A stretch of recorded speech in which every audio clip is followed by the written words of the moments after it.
Tatandaan mo pa ba na tayong dalawa ay unang makita? Panahon ng kamusmusan sa piling ng mga bulaklak at halaman.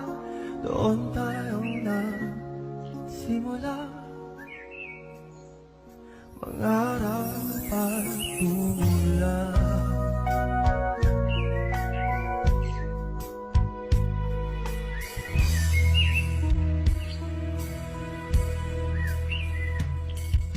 Natatandaan mo pa ba